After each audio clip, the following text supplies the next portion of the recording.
Hello everyone. Welcome to केनी studies. आज है 29 दिसंबर और आज के करंट अफेयर सेशन में हम 2 दिनों के करंट अफेयर्स के क्वेश्चंस को कवर करेंगे। आज के सेशन में जो टॉपिक्स हैं वो है commission for air quality management, हम इसके बारे में देखेंगे। साथ ही हम देखेंगे इंडिया की जो डिफेंस टेक्नोलॉजी हाल ही में चर्चा में रही है उनके बारे में। देन हम देखेंगे United Nations economic and social council के बारे में। इसके साथ ही हम देखेंगे ग्लोबल जेंडर गैप इंडेक्स के बारे में कि इस वर्ष जो global gender gap index release हुआ है उसमें भारत की रैंक क्या है, टॉप कंट्रीज कौन सी है और साथ में क्या पैरामीटर्स हैं। इसके साथ ही हम देखेंगे इलेक्शन कमीशन ऑफ इंडिया के बारे में। देन हम देखेंगे सुनामी रेडी रिकॉग्निशन प्रोग्राम के बारे में, फॉरेस्ट सर्वे ऑफ इंडिया के बारे में देखेंगे। इसके साथ ही हम देखेंगे मिनामितोरी आइलैंड के बारे में। देन आकाश नेक्स्ट जनरेशन मिसाइल सिस्टम के बारे में देखेंगे और लास्ट में हम देखेंगे कोरिंगा वाइल्ड लाइफ सेंचुरी के बारे में। तो शुरू करते हैं। आज का फर्स्ट क्वेश्चन है,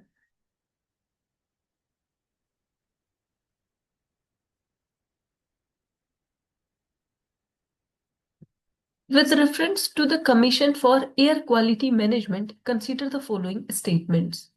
यहाँ पर जो वायु गुणवत्ता प्रबंधन आयोग है उससे संबंधित कुछ कथन दिए गए हैं जिन पर आपको विचार करना है। फर्स्ट स्टेटमेंट है, it is a non statutory body established to replace the environment pollution authority. And second, its jurisdiction extends to the national capital region and adjoining areas in Punjab and Haryana. And third, the chairperson of the CAQM holds office for a term of 5 years or until the age of 70।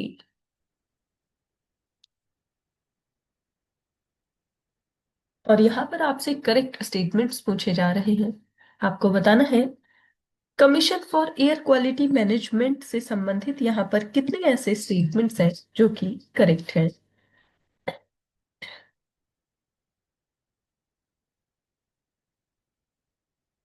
और इस question में आपका correct option हो जाएगा option A. यहाँ पर केवल एक ही स्टेटमेंट करेक्ट है और वो है सेकंड स्टेटमेंट, जबकि फर्स्ट और थर्ड स्टेटमेंट यहाँ पर इनकरेक्ट है।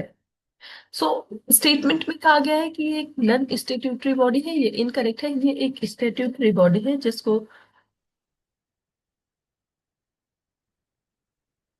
स्टैब्लिश किया गया under the commission for air quality management in national capital region and adjoining areas act 2021।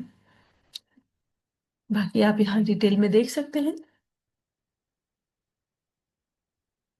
The CAQM is a statutory body established under the Commission for Air Quality Management in NCR and Adjoining Areas Act 2021. The Commission's coverage includes the NCR and adjoining areas in Punjab, Haryana, Uttar Pradesh, and Rajasthan, where pollution sources impact Delhi's air quality. अगर हम tenure की बात करें तो regarding the tenure, the chairperson and members hold office for a period of 3 years or until they attain the age of 70 years, whichever is earlier। आपने देखा कि जो CAQM है ये एक स्टैट्यूटरी बॉडी है and this commission is required to coordinate its action on monitoring of air quality with the government of Delhi and the adjoining states। आप ध्यान रखेंगे जो adjoining states हैं उनमें शामिल है पंजाब, हरियाणा, राजस्थान और उत्तर प्रदेश। CAQM की पावर्स की बात करें तो इसके पावर्स में आता है रिस्ट्रिक्टिंग एक्टिविटीज जो कि इन्फ्लुएंस करते हैं एयर क्वालिटी को, then investigating and conducting research, issuing directions on matters including inspections और regulations which will be binding on the concerned person or authority।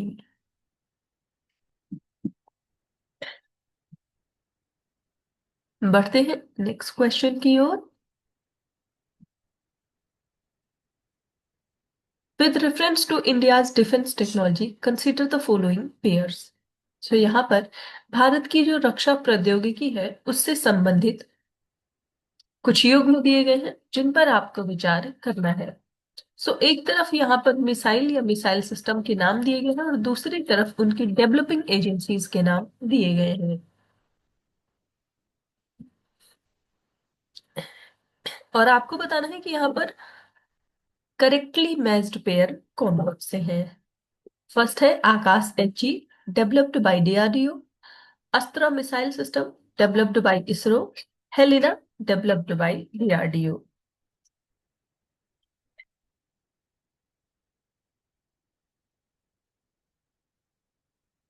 आपको बताना है कि यहाँ पर कौन सी ऐसी मिसाइल सिस्टम है जो कि अपनी अपनी डेवलपिंग एजेंसी के साथ करेक्टली मैच्ड है। और इस क्वेश्चन में आपका करेक्ट ऑप्शन हो जाएगा ऑप्शन बी। सो यहाँ पर फर्स्ट और थर्ड जो मिसाइल सिस्टम है वो करेक्टली मैच्ड है जबकि सेकंड इनकरेक्ट है। सो जो अस्त्रा मिसाइल सिस्टम है उसको इसरो ने नहीं डेवलप किया है, उसको डेवलप किया है डीआरडीओ ने। आप देख सकते हैं The next generation Akash या Akash NG is a state-of-the-art surface-to-air missile developed by DRDO featuring a dual-pulse solid rocket motor which allows for better engagement of high-speed targets at varied altitude. सो आप ध्यान रखेंगे जो आकाश NG है वो surface to air missile है जिसको develop किया है डीआरडीओ ने। Then second is Astra. Astra is beyond visual range air to air missile और इसको डेवलप किया है डीआरडीओ ने ना कि इसरो ने। Then the third is Helina. Helina का फुल फॉर्म है हेलीकॉप्टर लॉन्च्ड नाग। सो ये third generation fire and forget anti tank guided missile है जिसको डेवलप किया है डीआरडीओ ने। So the Akash NG represents a significant leap over the legacy Akash systems by incorporating an indigenous radio frequency seeker, enhancing its resistance to electronic countermeasures and its ability to intercept low altitude, high speed threats like cruise missiles and drones. सो आप ध्यान रखेंगे जो next generation आकाश missile system है उसको develop किया है DRDO ने। अस्त्रा जो कि beyond visual range air to air missile system है इसको भी डीआरडीओ ने विकसित किया है और हेलेना को भी डेवलप किया है डीआरडीओ ने। क्योंकि ये मिसाइल सिस्टम सभी चर्चा में रहे हैं इसलिए आप ध्यान रखेंगे इनसे अक्सर ही क्वेश्चंस पूछे जाते हैं। बढ़ते हैं नेक्स्ट क्वेश्चन की ओर। Consider the following statements regarding United Nations Economic and Social Council. सो यहाँ पर जो संयुक्त राष्ट्र आर्थिक और सामाजिक परिषद है उससे संबंधित कुछ कथन दिए गए हैं जिन पर आपको विचार करना है। फर्स्ट स्टेटमेंट है it was established as a principal organ of the United Nations by the UN Charter. Second, members of the council are elected by the UN Security Council for the 3-year term.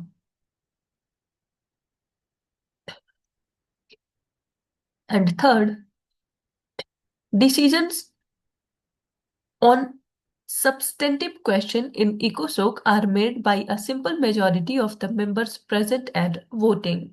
और यहां पर आपसे incorrect statements पूछे जा रहे हैं, आप ध्यान रखेंगे। आपको बताना है कि यहाँ पर United Nations economic and social council से संबंधित कौन से या कितने ऐसे स्टेटमेंट्स हैं जो कि इनकरेक्ट हैं।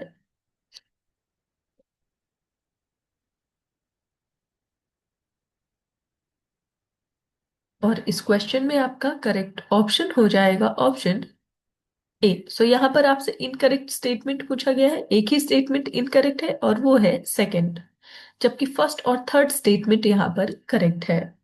सो जो मेंबर होते हैं काउंसिल के वो इलेक्ट किए जाते हैं by the United Nations general assembly, ना कि यूनाइटेड नेशंस सिक्योरिटी काउंसिल के द्वारा। आप यहाँ डिटेल में देख सकते हैं। The United Nations Economic and Social Council is one of the six principal organs of the UN established by the UN Charter in 1945. So, its primary mandate is to serve as the central forum for discussing international economic and social issues and for formulating policy recommendations addressed to member states and the United Nations system. सो आपने देखा कि जो 54 members हैं council के वो elect किए जाते हैं by the United Nations general assembly और इनका जो टर्म होता है वो 3 इयर्स का होता है। So as per the rules of procedure of the economic and social council decisions on substantive questions are made by a simple majority of the members present and voting। सो ये हाल ही में चर्चा में क्यों है, क्योंकि इंडिया को इलेक्ट किया गया है in the Asia Pacific states category along with Lebanon, Turkmenistan and China for 2 year term और ये टर्म होगा 2026 से 2028 तक के लिए।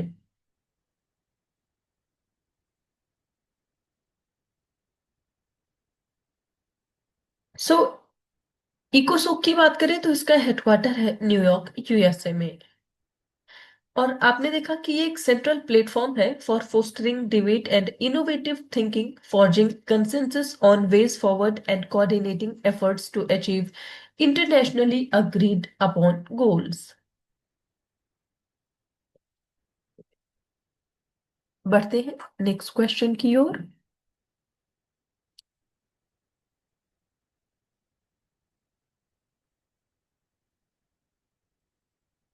Which of the following indicators are used by the Global Gender Gap Index? यहाँ पर आपसे पूछा जा रहा है कि निम्नलिखित में से किन संकेतकों का उपयोग वैश्विक लैंगिक अंतराल सूचकांक में किया जाता है। आपके ऑप्शंस हैं economic participation and opportunity, political empowerment, educational attainment और कल्चरल रिप्रेजेंटेशन। सो नीचे दिए गए कोड्स का उपयोग करके आपको बताना है कि इनमें से कौन से ऐसे इंडिकेटर्स हैं जो ग्लोबल जेंडर गैप इंडेक्स में यूज किए जाते हैं।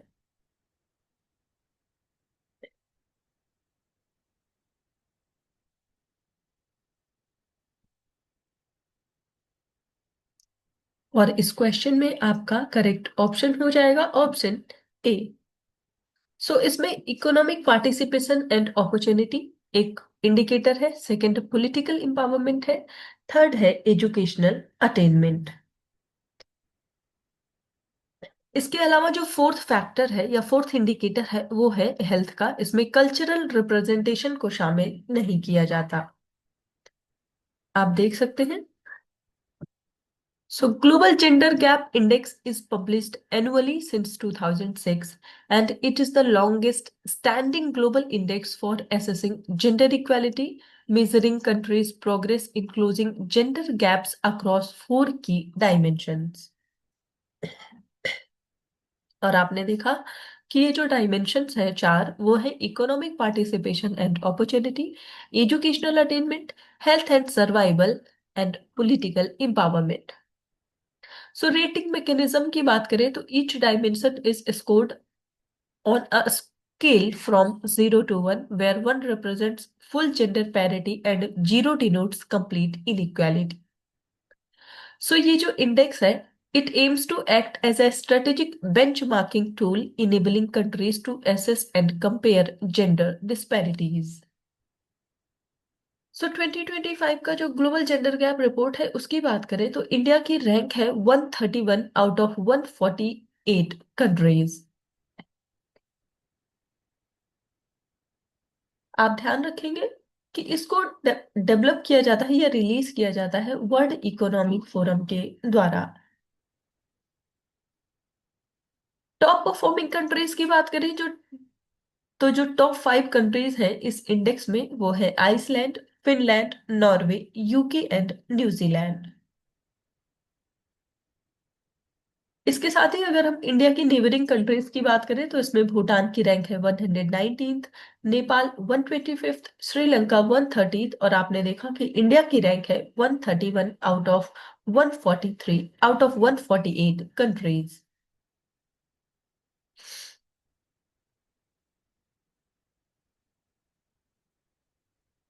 बढ़ते हैं नेक्स्ट क्वेश्चन की ओर।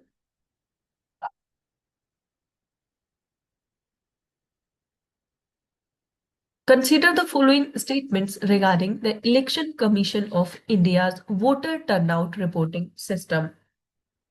सो यहाँ पर जो भारत का निर्वाचन आयोग है उसकी मतदाता भागीदारी रिपोर्टिंग प्रणाली से संबंधित कुछ कथन दिए गए हैं जिन पर आपको विचार करना है।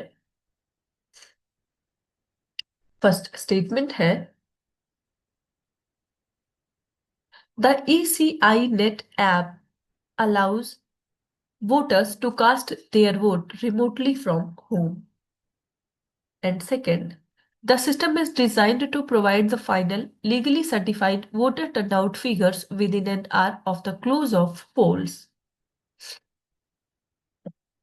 And third, data can be uploaded by polling officials even in offline mode and synced with the central server later.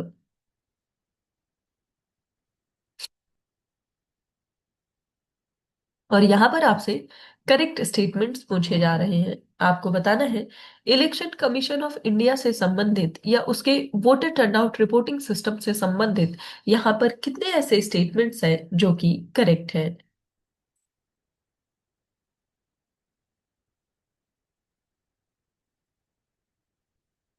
और इस क्वेश्चन में आपका करेक्ट ऑप्शन हो जाएगा ऑप्शन ए।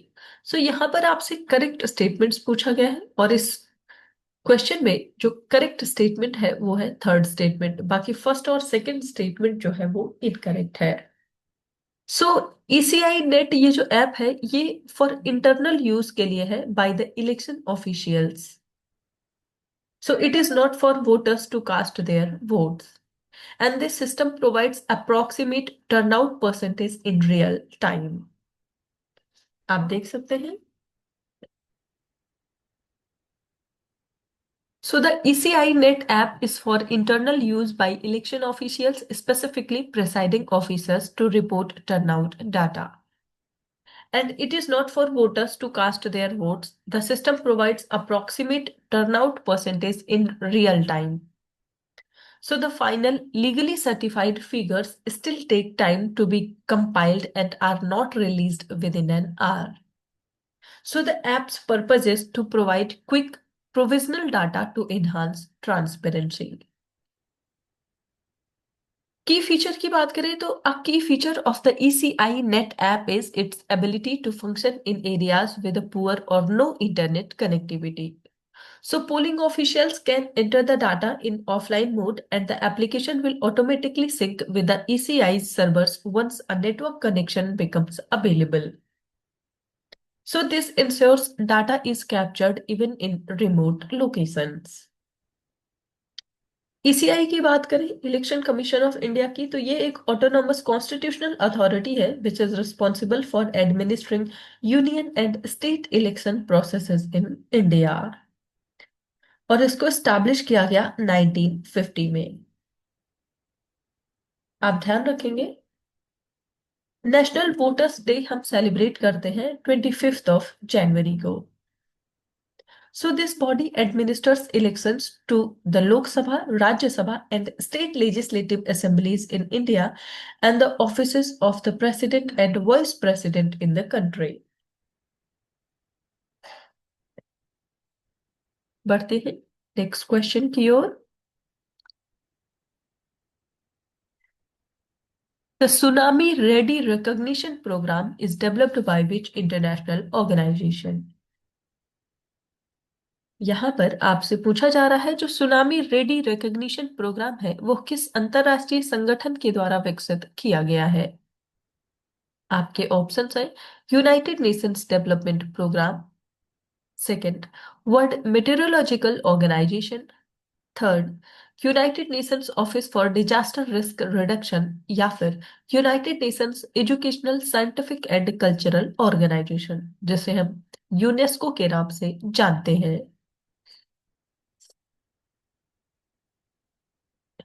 आपको बताना है, ये जो सुनामी रेडी रिकॉग्निशन प्रोग्राम है, ये किस अंतरराष्ट्रीय संगठन के द्वारा विकसित किया गया है।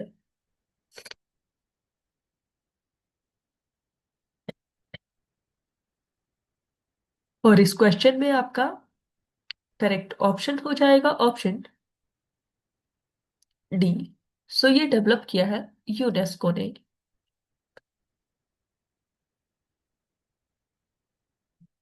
आप देख सकते हैं, India will soon have over 100 tsunami ready villages under the tsunami ready recognition program in the Indian Ocean region. So it is an international community based developed by the Intergovernmental Oceanographic Commission of the United Nations Educational, Scientific and Cultural Organization. So ये जो programme है, इसका aim है to build resilient coastal communities through tsunami awareness and preparedness, and its main objective is to reduce loss of life, livelihood, and property during tsunamis. So, communities must meet 12 indicators covering risk assessment, preparedness, and response. Tsunami ready villages show hazard mapping, evacuation plans, public display boards, 24-hour warning systems, and regular mock drills. सो आप ध्यान रखेंगे, हाल ही में चर्चा में रहा जो tsunami ready recognition programme है, ये संबंधित है यूनेस्को से। बढ़ते हैं नेक्स्ट क्वेश्चन की ओर।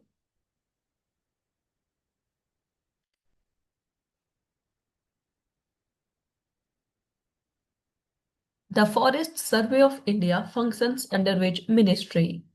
यहां पर आपसे पूछा जा रहा है, जो भारतीय वन सर्वेक्षण है वो किस मंत्रालय के अधीन कार्य करता है। आपके ऑप्शंस है, ministry of environment forest and climate change, ministry of agriculture and farmers welfare, ministry of rural development, या फिर मिनिस्ट्री ऑफ अर्थ साइंसेज।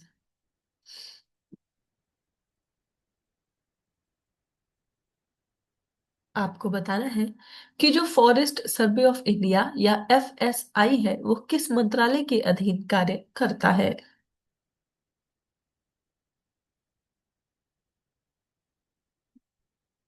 और इस क्वेश्चन में आपका करेक्ट ऑप्शन हो जाएगा ऑप्शन ए। सो ये वर्क करता है under the ministry of environment forest and climate change. आप देख सकते हैं, सो एफएसआई जो है ये नोडल नेशनल एजेंसी है for forest cover assessment, a core environmental function. So it's mandate includes forest monitoring, biodiversity related data, and carbon stock estimation, which aligns directly with environmental governance.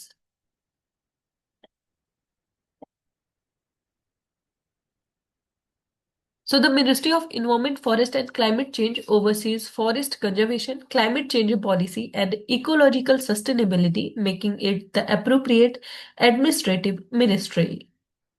So ministries like agriculture, rural development, or earth sciences deals with sectoral or scientific domains, not national forest inventory and environmental reporting. सो आप ध्यान रखेंगे, जो forest survey of India है, इसको establish किया गया 1 जून 1981 को।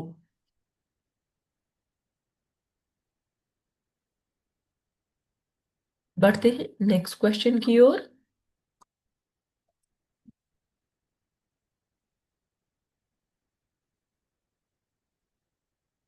Minamitori Island that was recently seen in the news is located in which ocean?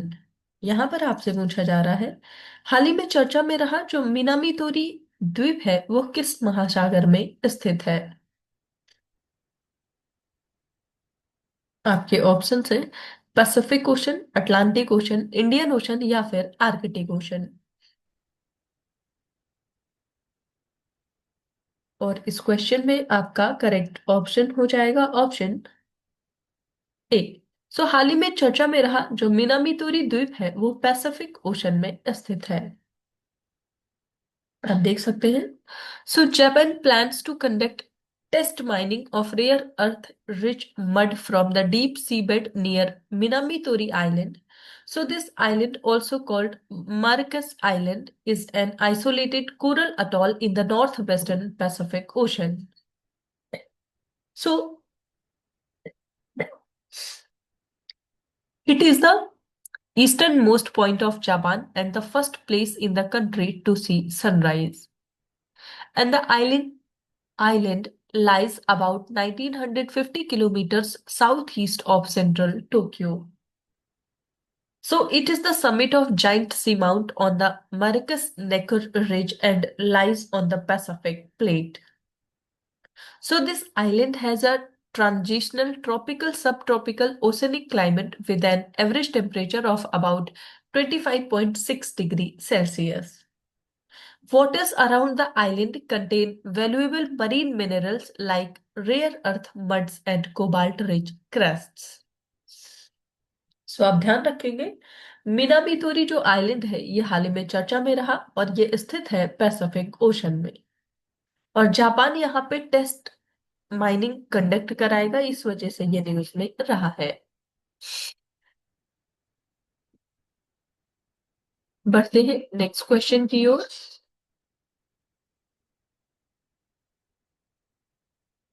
Akash next generation या Akash NG missile system has been developed by which organisation. यहाँ पर आपसे आकाश NG missile प्रणाली के बारे में पूछा जा रहा है कि ये किस संगठन के द्वारा विकसित की गई है।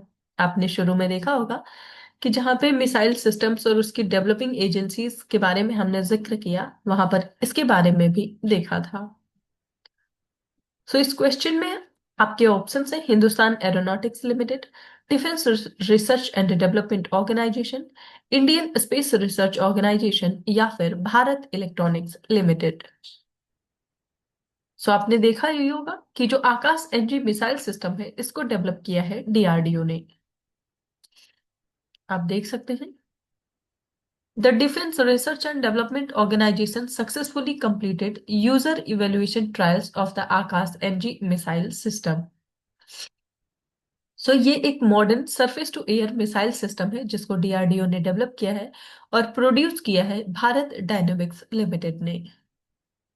It is designed to protect vital areas from enemy air attacks and it is the advanced successor of the Akash missile. The new version is lighter and more advanced. It uses an indigenous radio frequency seeker, dual pulse solid rocket motor, and fully indigenous radars with command, control, and communication system. आप ध्यान रखेंगे, हाल ही में चर्चा में रहा जो आकाश NG missile system है इसको डेवलप किया है डीआरडीओ ने और प्रोड्यूस किया है भारत डायनेमिक्स लिमिटेड ने। ये एक surface to air missile defence system है। बढ़ते हैं नेक्स्ट क्वेश्चन की ओर। Coringa wildlife sanctuary is located in which state. हाल ही में काफी चर्चा में रहा है, आपको बताना है कि जो कोरिंगा वन्यजीव अभयारण्य है वो किस राज्य में स्थित है। आपके ऑप्शन है आंध्र प्रदेश, कर्नाटका, तमिलनाडु या फिर Kerala.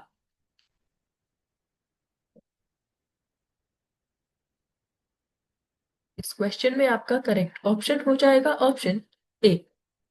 Coringa wildlife sanctuary जो है ये स्थित है आंध्र प्रदेश में। आप देख सकते हैं, the 40th Asian Waterbird Census and 60th International Waterbird Census will record bird species in Koringa Wildlife Sanctuary and nearby wetlands. Coringa wildlife sanctuary जो है ये आंध्र प्रदेश में है within the Godavari estuary where the Coringa river meets the Bay of Bengal. It contains India's second largest mangrove forest along with dry deciduous tropical forests. And the Asian Waterbird Census is an annual citizen science program under the Global International Waterbird Census for Wetland Conservation. So in India, it is conducted by the Bombay Natural History Society and Wildlife Institute of India. सो आप ध्यान रखेंगे, हाल ही में 40th Asian waterbird census और 60th international waterbird census की वजह से जो कोरिंगा वाइल्ड लाइफ सेंचुरी है वो काफी चर्चा में रहा है और ये स्थित है आंध्र प्रदेश में। सो आज के करंट अफेयर सेशन में इतना ही। Thank you for watching. Do like share and subscribe.